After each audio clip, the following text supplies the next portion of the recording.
Imagine Baghdad, not as a city of coups and conflict, but as a capital of intellect, rivaling Paris. In the 1920s and 1930s, the greatest treasure of Iraq was not the oil beneath its soil. It was the minds inside its classrooms. And at the center of this intellectual revolution stood a network of Jewish schools, institutions that would quietly help design an entire nation. This is not merely a story about education.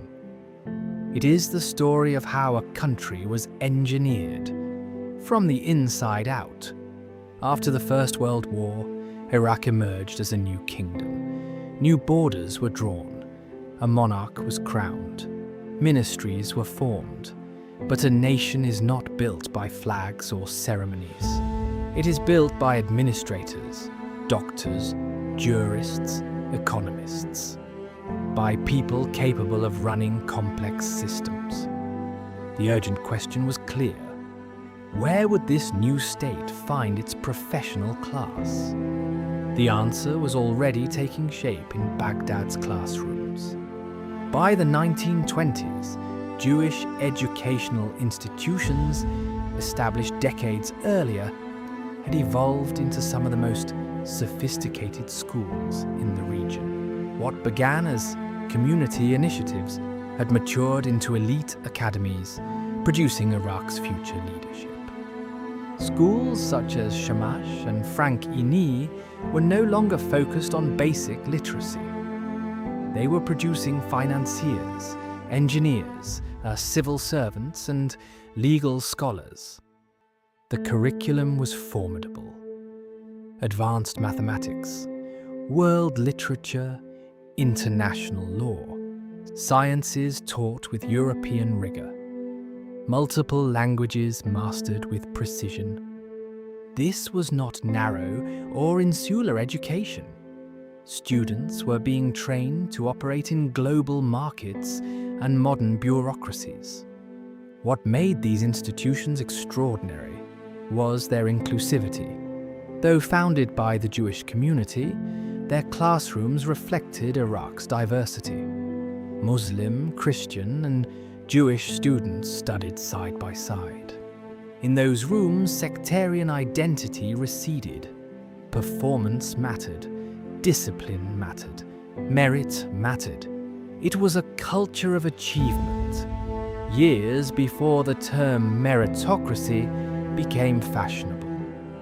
As we examine records from the 1930s, a clear pattern emerges. Graduates were not merely seeking employment, they were building infrastructure. They helped shape the Baghdadi Chamber of Commerce. They contributed to the expansion of Iraq's railway system. They staffed emerging hospitals.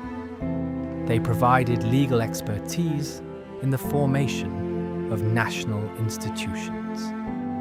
These schools were not peripheral to Iraq's modernization. They were central to it. Nowhere was this more evident than in the Frank Iny School. Founded with a vision of modern excellence, it represented the pinnacle of private education in Baghdad. European-trained teachers, advanced facilities for its time, a culture of discipline and ambition that set a benchmark for an entire generation. Its graduates defined an era.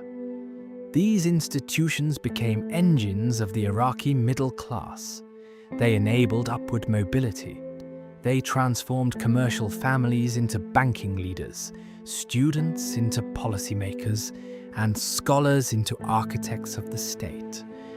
Baghdad in the 1930s was often described as the Paris of the East. If that was true, these schools were its academies. But this golden age was about more than careers or economic ascent.